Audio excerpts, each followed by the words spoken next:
नमस्कार मंडळी, आज मी बनवते आहे मोठ्या शिंपल्या. आमच्या कोकणात त्याला म्हारय म्हणतात. बघा, हे साईजला खूपच मोठे असतात. आता त्याला विळीवरती जे आहे ना, असं करलून घ्यायचं असतं. उकडून सुद्धा बनवू शकता तुम्ही, पण त्याची जी चव आहे ती खरी या पाण्यामध्ये असते, जी त्याच्या आतमध्ये असते. अशा पद्धतीने आपल्याला विळीवरती त्याला करलून घ्यायचं आहे. बघू शकता तुम्ही. व्यवस्थित करलून त्याचं पाणी जे आहे ते गाळून आपल्याला घ्यायचं असतं. आणि ह्याचं जे आतमधला जो गर असतो ना, तो मोठा असल्यामुळे त्याला आपण कट करून घेणार आहोत बारीक बारीक. तर लागणारे सर्व साहित्य घेतलं. एका कढईमध्ये तेल तापत ठेवलं. बारीक चिरलेला कांदा एक टाकला. कढीपत्ता. कांदा व्यवस्थित फ्राय करून घ्यायचा आहे आपल्याला.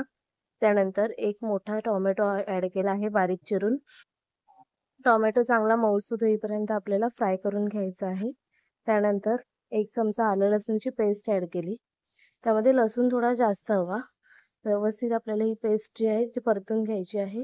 त्यानंतर लाल मसाला, हळद, गरम मसाला आणि चवीनुसार मीठ ॲड केलं आणि हे मसाले व्यवस्थित आपल्याला तेलावरती फ्राय करून घ्यायचे आहेत.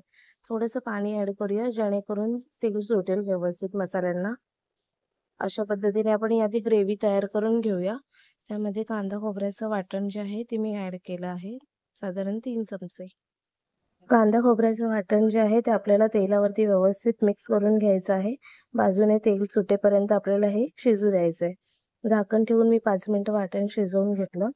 त्यानंतर जे आपण म्हारय म्हणजे मोठ्या शिंपल्यांचा गर काढला होता आतला, ते आपण याच्यामध्ये ॲड केलं. बघू शकता आपण त्याच्यामध्ये पाणी पण किती होतं ते सुद्धा आपण ॲड केलं आणि इतर पाण्याचा आपण अजिबात वापर केला नाहीये.